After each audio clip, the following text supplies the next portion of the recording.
Welcome back to the archives. Come in. Close the door. You're letting the heat out.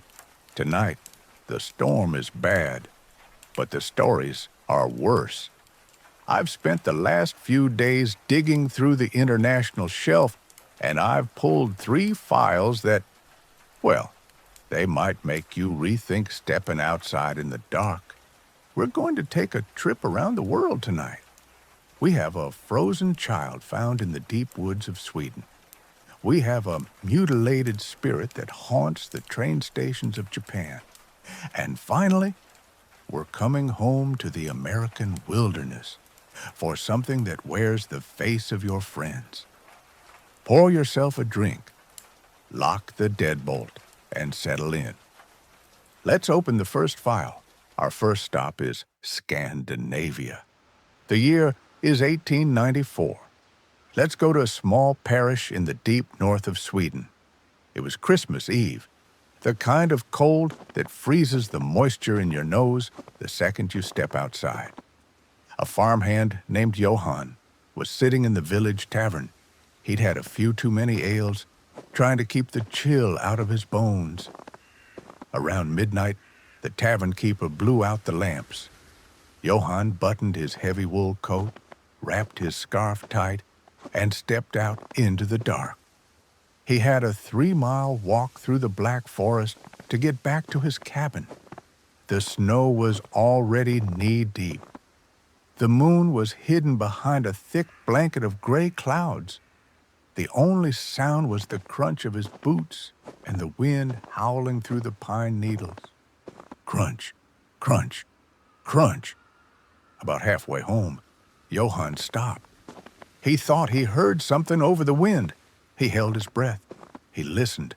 There it was again, a sound that shouldn't exist in a frozen forest at midnight. Wah, wah. It was the sharp, desperate cry of a newborn baby. Johann was a superstitious man, but he wasn't cruel. He couldn't leave a child to freeze, so he stepped off the path. He waded into the dark trees, following the sound. "Hello?" he called out. "Is anyone there?" No answer, just the crying. Louder now. He found the source under the twisted roots of an ancient oak tree. A small bundle wrapped in gray, tattered rags. It was shivering violently. Johann fell to his knees. He scooped the bundle up, expecting it to be light as a feather. But it wasn't. As he lifted the child, he grunted. It was heavy, unnaturally heavy. It felt like lifting a sack of wet sand. "Good Lord," he whispered. "You're a big one, aren't you?" He tucked the child into his coat and started walking back toward the road. His plan was to take the child to the churchyard, to holy ground, where the priest could help. But with every step he took, the child grew heavier. Step, 10 pounds. Step, 20 pounds. Step, 50 pounds. Within 100 yards, Johann was sweating despite the freezing cold. His back began to ache. His knees were shaking. It felt like the child was turning into lead inside his coat. He tried to adjust his grip, but he felt something strange. The child's arms were wrapped around his neck, and they were tightening. "Let go, little one," he gasped. "You're choking me." The grip got tighter, cold, hard, like iron bands clamping shut on his windpipe. Johann stopped. He tried to pull the child's arms off, but they wouldn't budge. He looked down into the bundle, trying to see the face of the thing he had saved, and that is when the crying stopped. A voice, deep, gravelly, and ancient, whispered directly into his ear, "Carry me to the holy ground." Johann's blood ran cold. He realized then that he wasn't holding a child. He was holding a myling, the vengeful spirit of the abandoned. "Carry me," the voice shrieked, "or I will drive you into the soil." Legend says Johann started to run. He ran until his lungs burned. He ran until his legs gave out. He made it all the way to the cemetery gate. He could see the church lights flickering through the snow. He was so close, but the wait was too much. They found him the next morning, Christmas Day. He was face down in the snow, half buried in the frozen mud. His spine had been snapped in two, and on his throat were the deep purple bruises of tiny iron fingers. Let's move to the other side of the world. File 006, Japan. Most people think of Tokyo as a crowded place, but late at night, when the last train has left the station, the platforms are some of the loneliest places on Earth. There is a story from Hokkaido about a young businessman. Let's call him Kenji. Kenji had been working overtime. It was nearly 2 a.m. when he stumbled into the station hoping to catch a taxi. The station was empty. The fluorescent lights were flickering, casting long, twitching shadows against the tiled walls.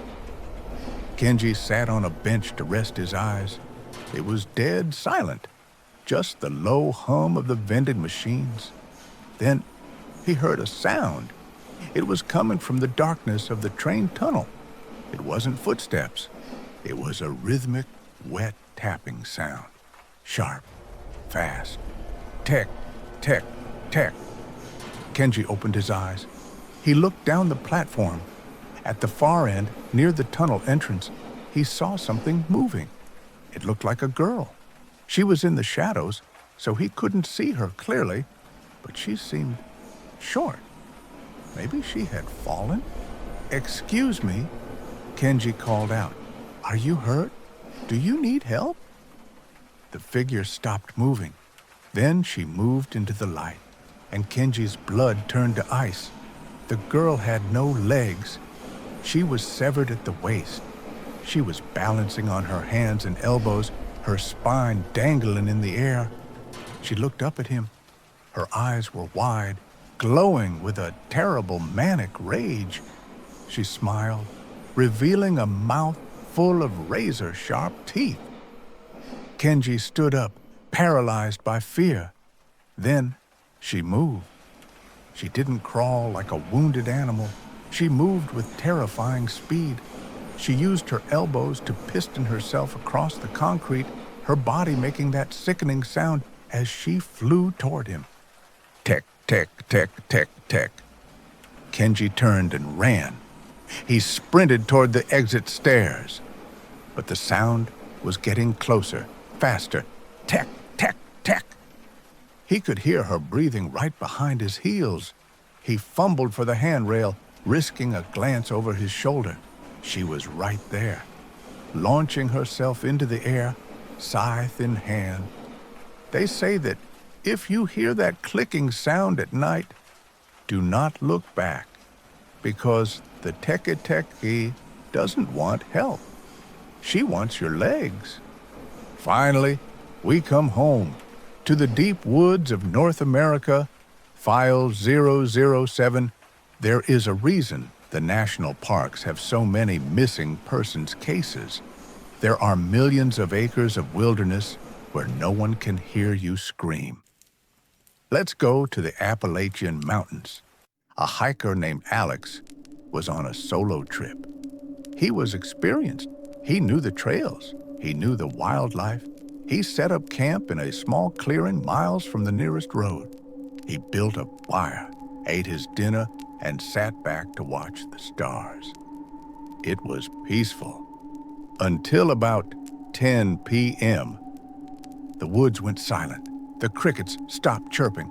The wind died down. It was a heavy, suffocating silence. Then, from the darkness just beyond the firelight, a voice called out, "Hey, Alex, is that you?" Alex froze. The voice sounded exactly like his brother, David. "David," Alex shouted back, standing up. "What are you doing out here? I got lost." The voice yelled. It was coming from behind a thick cluster of trees. "I hurt my leg, man. Come help me." Alex grabbed his flashlight. He took a step toward the trees, but then he stopped. Something was wrong. David lived 3 states away. David didn't know Alex was on this trip, and the voice, it sounded like David, but the cadence was off. It was too flat, too perfect, like a recording being played back. "Alex, come here, I'm hurt," the voice yelled again. But this time, the voice came from the left side of the camp. It had moved 50 yards in 2 seconds. No human could move that fast through dense brush without making a sound. Alex's stomach dropped. He remembered the old stories his grandfather told him about the things in the woods that aren't beasts and aren't men, the skinwalkers. "Alex, come, here." The voice was changing now. It was distorting, deepening into a guttural growl that barely sounded human anymore. Alex didn't answer. He didn't run. He backed into his tent, zipped it shut, and gripped his hunting knife until his knuckles turned white. For the next 4 hours, the thing circled his tent. Sometimes it would tap on the canvas. Sometimes it would whisper in his brother's voice. Sometimes it would mimic the sound of a crying baby. "Wah! Help me." Alex didn't sleep. He didn't speak. He just waited for the sun. When dawn finally broke, he packed his gear in 5 minutes and hiked back to his car without looking back. He never went camping alone again. So remember, if you are in the woods and you hear a familiar voice calling your name from the dark, do not answer. Some things are just hungry. 3 files, 3 warnings. Whether it's the snows of Sweden, the stations of Japan, or the forests of America, the rule is always the same. If you hear something strange in the dark, don't go looking for it.